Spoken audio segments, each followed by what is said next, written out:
YouTubers, welcome to my channel, Andrea René Abroad, where I talk about Peace Corps, travel, and working abroad. I'm a returned Peace Corps volunteer who served in Nicaragua from August of 2016 to April of 2018. I am now currently living and working in Melbourne, Australia as an au pair for a family with 3 young children. I am now actually coming up on the end of my au pair journey here in Melbourne, and so wanted to share a little bit about my experience with all of you. A while ago, one of you asked me in the comments below of another video if I could share with you all about my au pair experience, and so I decided that I would wait until the end of my experience to then reflect on my experience. So this video might kind of go in a few different directions, but hopefully this will give you a good idea of what my au pair experience was like and give you an idea of whether or not you would be interested in being an au pair yourself. So let's go ahead and start with the basics. I have been blessed with an amazing Australian host family. They have 3 young children,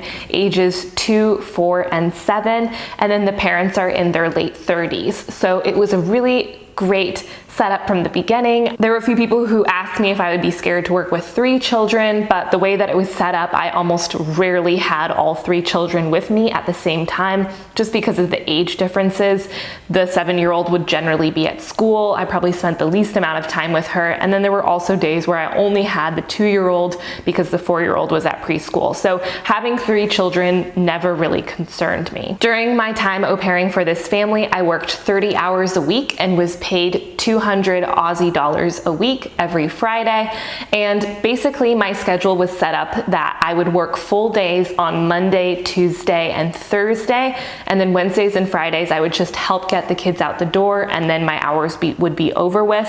And then one night a week, my host mom and I would negotiate a date night for her and her husband, and what night I would be able to take care of the kids and put them off to bed. This left me with basically 4 days off. I basically had Wednesdays, Fridays, Saturdays, and Sundays off, so plenty of time to explore the city of Melbourne. As far as room and board goes, I had a really great setup. Both of my host parents are architects, so they actually designed the home where they live, which is really cool. I had a room to myself. I shared a bathroom with the kids, and then I was able to eat any of the food that I liked in their kitchen, eat my meals with them.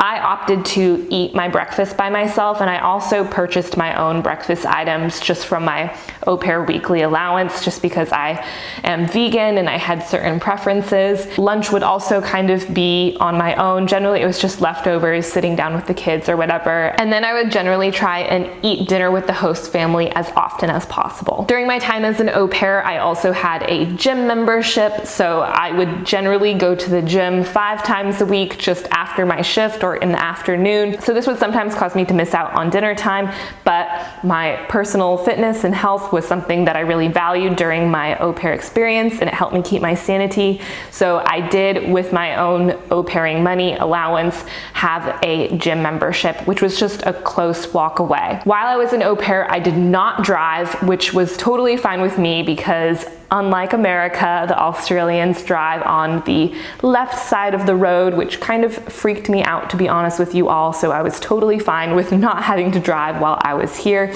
even though I do have a driving license in the United States. Since I didn't drive, I did use public transportation, which is really awesome here in the state of Victoria, where Melbourne is, because they have a public transportation system that spans the entire state of Victoria. So if I would go on weekend trips to other places, other destinations outside of Melbourne, I would still be able to use my same transportation card. My host family did provide me with a transportation card when I got here, but I was responsible for filling it up. If I wanted to go on public transportation with the kids, my host mom would always give me her public transportation card so that I wouldn't have to pay for the kids or myself if I was doing something with the kids. My host family also provided me with a work phone while I was here, charger, which was just an old iPhone that they had lying around, and they put a SIM card in it just so that my host mom and others would be able to contact me here in Australia, even if I wasn't in a Wi-Fi zone. But it was really nice to have an Australian phone just in case I ever found myself in a situation where I needed to make a phone call or send a text message and I wasn't in a Wi-Fi zone. During my time off, I spent a ton of time exploring the city of Melbourne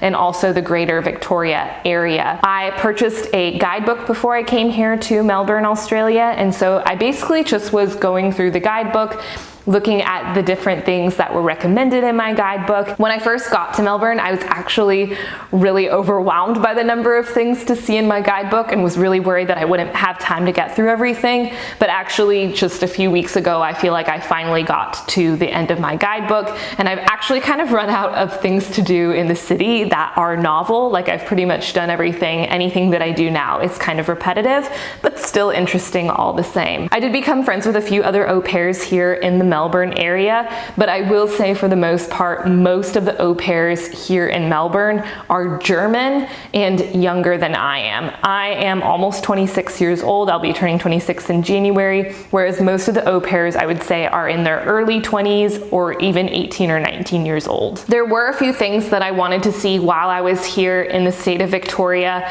and I was not able to access them by public transportation, but there are a ton of tour companies here in the city of Melbourne, so I was able to book tours with various companies in order to see things such as the Great Ocean Road, the Grampians, and then there's two more that I still haven't seen. I'll be going next weekend, and then I'll be telling you all about that later. But if you're curious about day trips that I've done here while I've been in Melbourne, be sure to check out the playlist that I made on day trips from Melbourne. Overall, I had a really great relationship with my host parents, which I think was a huge part of my success as an au pair. Something that was really amazing about my experience is my host mom really valued my opinion when it came to her children. I think every mother is different, and some mothers might be a little bit more protective, or maybe even, I hesitate to use the word jealous, but they don't really want to hear the opinions of others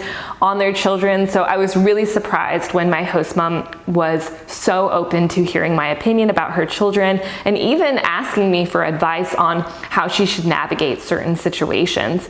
So I think that was really amazing. I was also able to just have fun conversations with my host mom, which I thought was really awesome, and really interesting conversations with my host dad as well. So I think having a good relationship with your host parents is key to having a successful au pair experience. I also had a really great relationship with the three children. I did struggle at the beginning with the middle child just because he was 4 years old and going through those 4-year-old tantrums, you know, saying, I don't want to do anything. You guys know how it is if you've been a babysitter. You know, certain kids go through certain phases, and I just happened to arrive during a particular phase. I'm actually the 5th au pair for this family, and I talked to the former au pairs, and it was interesting to hear how they actually struggled with either the 7-year-old or the 2-year-old, whereas I had zero problems with them. So I think, you know, don't assume that just because one of the kids you are au pairing for is having a hard time that they always are like that, because you might just be there during a certain particular time in their lives where they're struggling with something or they're developing a certain area and they might be throwing a few more tantrums than is normal. What I liked the most about being an au pair was that it was the best window that I've ever had into parenthood. I feel like if I ever down the line decide that I want to be a mother one day, that I will know exactly what I'm getting myself into. I don't feel like I'll be surprised as much by it, and I think that's why it's such a good idea to be an au pair if you're interested in being a mom or a dad one day, is because being an au pair gives you an exact idea of what it is like to be a parent. So that's what I actually liked the most about being an au pair, is just having a really good understanding of what parenthood is. What is something that I wish I would have discussed with my host family before I was hired? Time off. I wish I had discussed with them vacation time. While I was here, I was able to go on vacation once with the host family just to their beach house for a weekend, which was absolutely amazing. But I had never really discussed whether or not I was allowed to take time off to go explore other Australian cities, and I ended up feeling kind of like I missed out on this part of my au pair experience. Because my work week would end at 8:30 a.m. on Fridays and then start up again at 7:30 a.m. on Mondays, I didn't really feel like there was enough time in my 3-day weekend to justify flying off to another Australian city, staying there for the weekend, and then flying back. I just didn't feel like I would be able to go to, for example, Sydney for 2 days and really see everything that I wanted to in Sydney. So I wish I would have discussed with my host family time off, having at least maybe a week off to go and explore another Australian city. So if you're thinking about being an au pair, I really recommend discussing with your host family time off so that that is clear, because I felt like I was basically limited to just exploring Victoria during my time here. Did I do everything I wanted to here in Melbourne? Yes, absolutely. Like I said before, I feel like I've done everything I wanted to do in my guidebook, and actually I've kind of run out of things to do at this point. So I think I'm pretty much ready to go home, which is a good thing. So why did I become an au pair, and do I feel that reason was fulfilled? My initial reason for becoming an au pair, I think, is kind of a different one from most people. So as I said before, I served in the Peace Corps in Nicaragua for 2 years, and while I was a Peace Corps volunteer, I did live with a host family, but I was more of just a tenant. It was like a tenant-landlord situation. I lived in an apartment in their house, but had my own entrance and exit, my own bathroom, so I really didn't have to interact that much with my host family. And so when I became an au pair, I really actually wanted to just know what it was like to live with a host family. I never studied abroad in high school or college, so this was my first true experience of living with a host family long term, and just having that experience of living with people from another culture and just seeing what somebody else's family life is like. Do I feel like that was fulfilled? Absolutely. I feel like I now know what it is like to live with a host family. And of course, all host families are going to be different, but I at least feel like I can now say that I've had that experience. Would I be an au pair again? Yes, I think I would consider being an au pair again, but not for as long as I have done it now. I would maybe be interested in just doing it for a shorter amount of time, just as like traveling, like a way to have a place to live and food to eat while I was traveling. And also, of course, I would really value the experience of living with a family from another culture, but I don't think that I would do it for a long period of time like I did this time. Even though I know I didn't do it for like a super long time, certainly there are au pairs out there who au pair for an entire year. I only did it for half of the year, but I feel like I got pretty much everything out of it that I wanted to get out of, but I also wasn't dissuaded from the idea of doing it again. If the opportunity were to present itself, I would be open to the idea of being an au pair again. Hopefully you have gotten a sense of what being an au pair is like. If you have any questions, definitely please comment below. I always answer all the questions that people have for me on my YouTube channel and would be happy to answer your questions as well. So if you're thinking about being an au pair, I highly encourage you to check out my channel and see some of my other videos, including how to become an au pair, how to apply for the Australian visa, if Australia is in fact where you want to come.